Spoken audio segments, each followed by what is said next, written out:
Hello दोस्तों, मैं विजय कुमार आपका अपने चैनल एनसीईआरटी फॉर गवर्नमेंट यहाँ में स्वागत करता हूं। दोस्तों देखिए इस वीडियो में दोस्तों हम लोग यूपी पुलिस के लिए महत्वपूर्ण प्रैक्टिस सेट देखने वाले हैं। ठीक है, क्वेश्चनों की संख्या 25 होगी दोस्तों, लेकिन जो मैं स्टार बताता जाऊँगा उम्मीद मानिए कि 30 से 35 क्वेश्चन हो जाएंगे। ठीक है, तो चलिए दोस्तों स्टार्ट करते हैं बिना देरी किए हुए।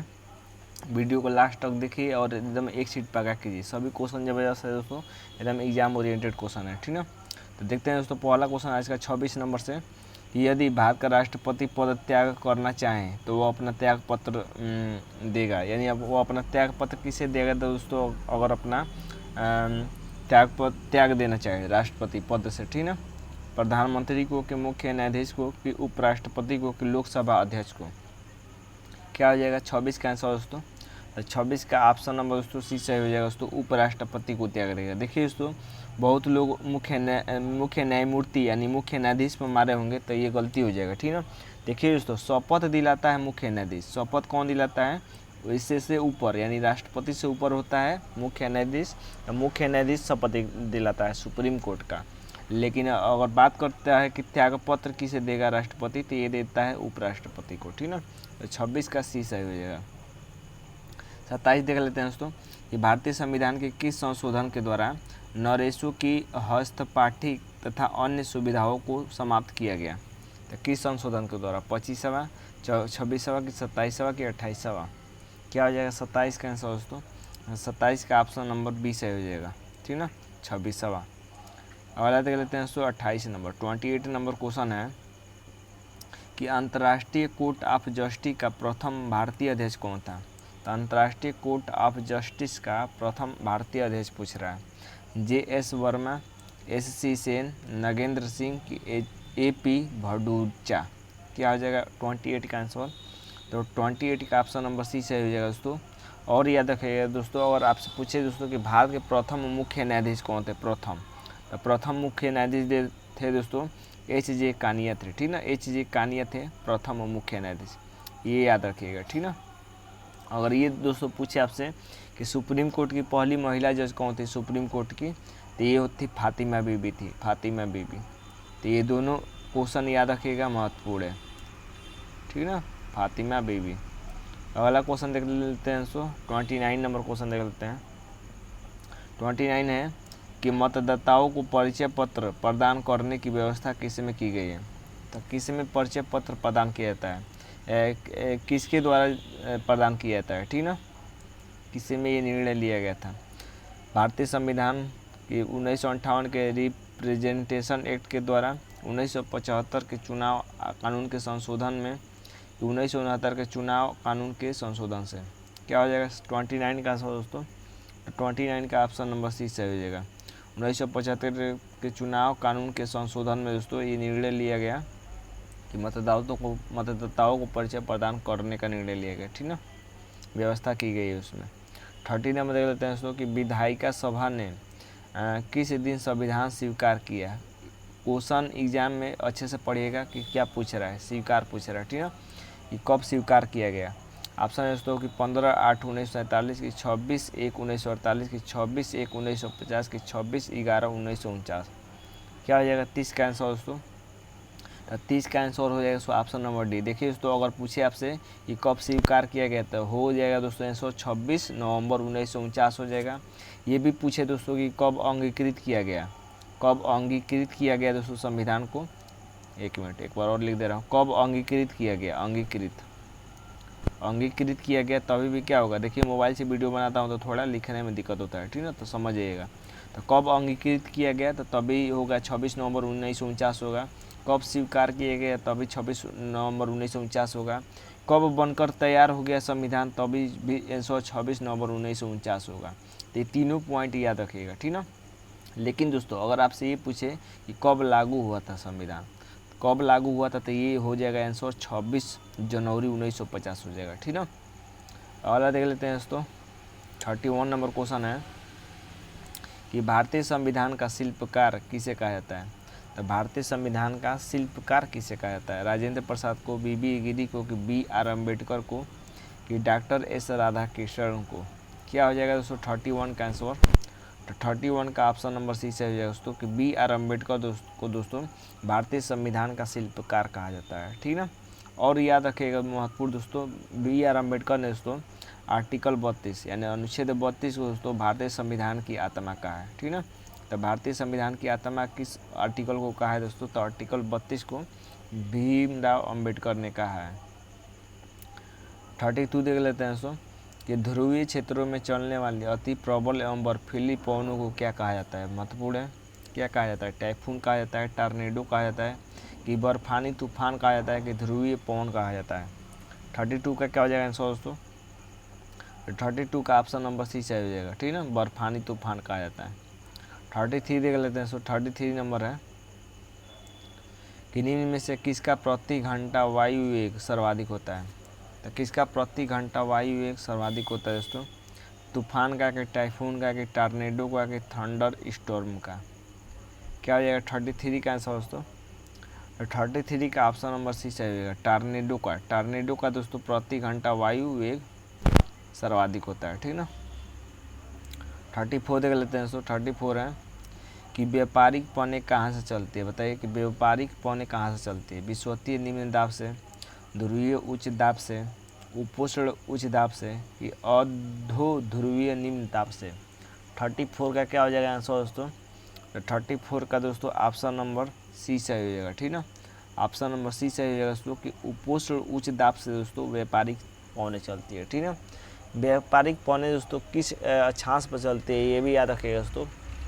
तो देखिए दोस्तों, व्यापारिक पौने दोस्तों ये 5 से 30, ठीक ना, 5 डिग्री से 30 डिग्री के बीच में चलती है दोस्तों व्यापारिक पौने, ये भी याद रखिएगा, पूछ सकता है एग्जाम में, ठीक है।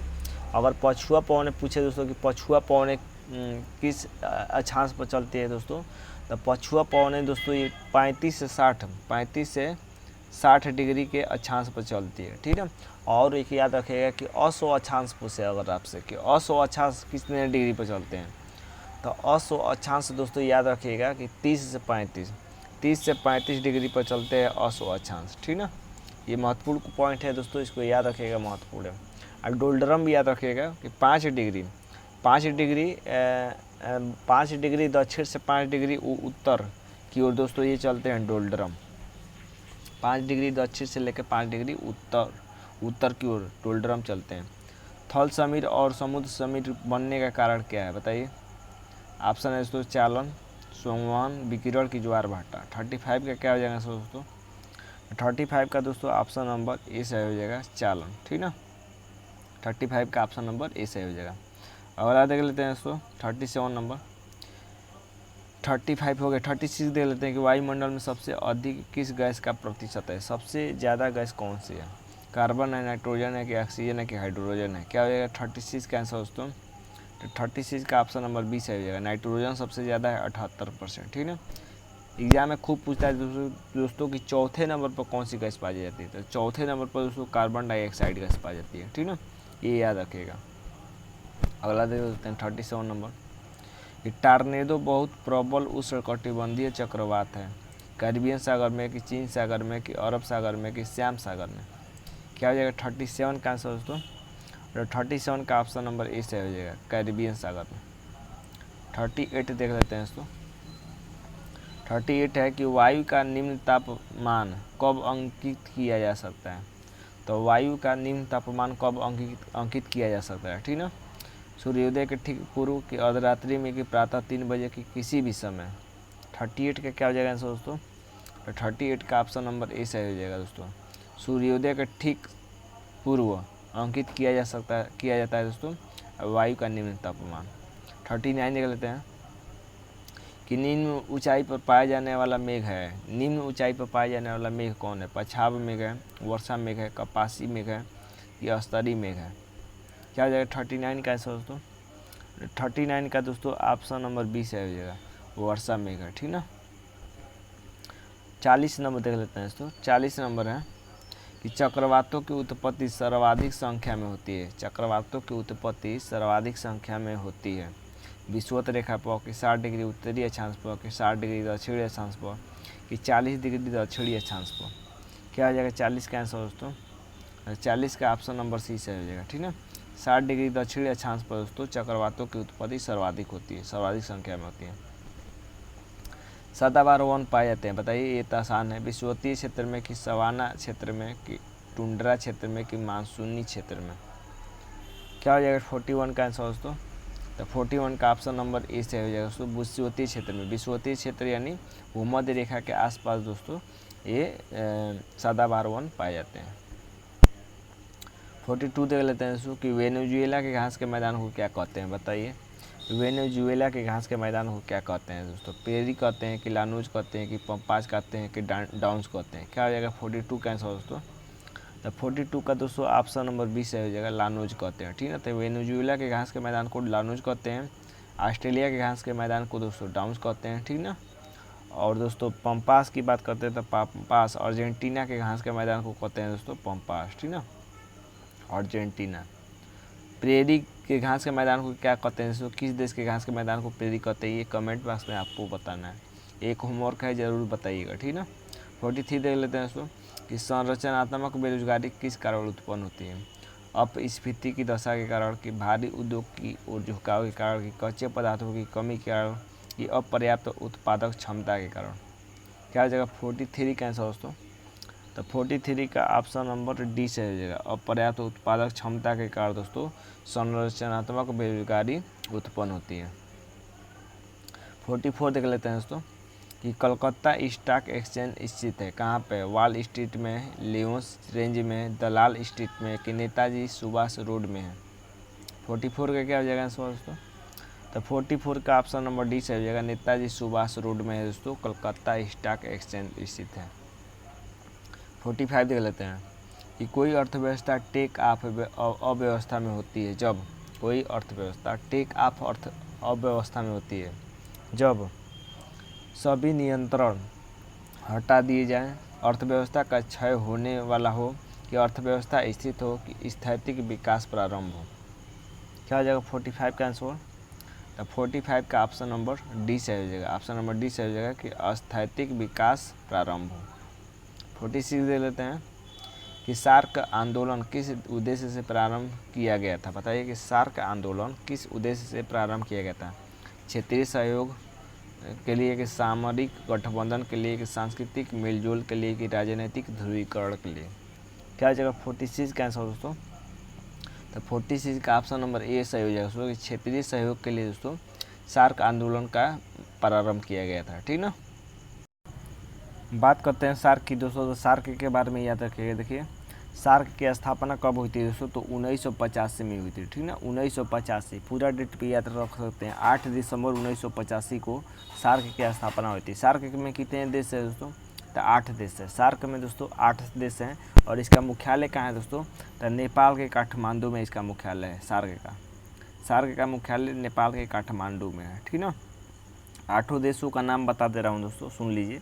एक है दोस्तों मालदीव है, ठीक ना, एक मिनट, एक देश है मालदीव, उसके बाद है दोस्तों श्रीलंका, उसके बाद आता है दोस्तों भारत, उसके बाद पाकिस्तान भी आ जाता है और अफ़गानिस्तान भी आ जाता है, ठीक ना, नेपाल और भूटान और उसके बाद बांग्लादेश, ये आते हैं दोस्तों सार्क में स्थित देश हैं 8, ठीक ना, ये याद रखिएगा, महत्वपूर्ण है। अगला क्वेश्चन देख लेते हैं दोस्तों 47 नंबर कि योजना के अर्थव्यवस्था के विचार को कार्यान्वित करने वाला पहला व्यक्ति कौन था? पहला व्यक्ति कौन था योजना के अर्थव्यवस्था को विचार के कार्यान्वित करने वाला?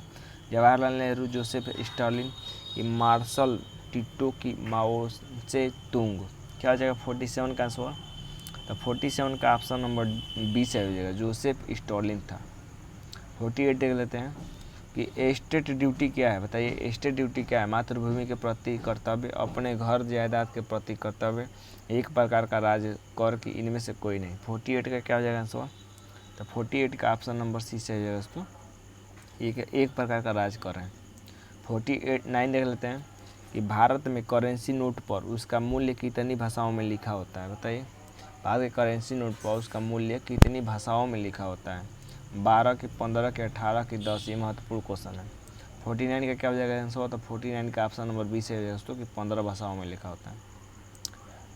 50 नंबर लास्ट क्वेश्चन देखते हैं दोस्तों ये महंगाई के कारण होता है। क्या? अत्यधिक उत्पादन, कीमतों का बढ़ाना, ये डेफिसिट फाइनेंसिंग की कम उत्पादन। क्या हो जाएगा 50 का आंसर दोस्तों? तो 50 का ऑप्शन नंबर डी से हो जाएगा कि कम उत्पादन। देखिए दोस्तों, ये 50 क्वेश्चन कैसे 50 क्वेश्चन करें, 25 क्वेश्चन आपको कैसे लगे दोस्तों, कमेंट बॉक्स में ज़रूर बताइएगा, ठीक है। अपना स्कोर भी ज़रूर बताइएगा। तो आज के लिए बस इतना है दोस्तों। उम्मीद करते हैं कि वीडियो अच्छा लगा होगा। चैनल को सब्सक्राइब और लाइक ज़रूर करिएगा, ठीक है। तो आज के लिए बस इतना ही। धन्यवाद दोस्तों।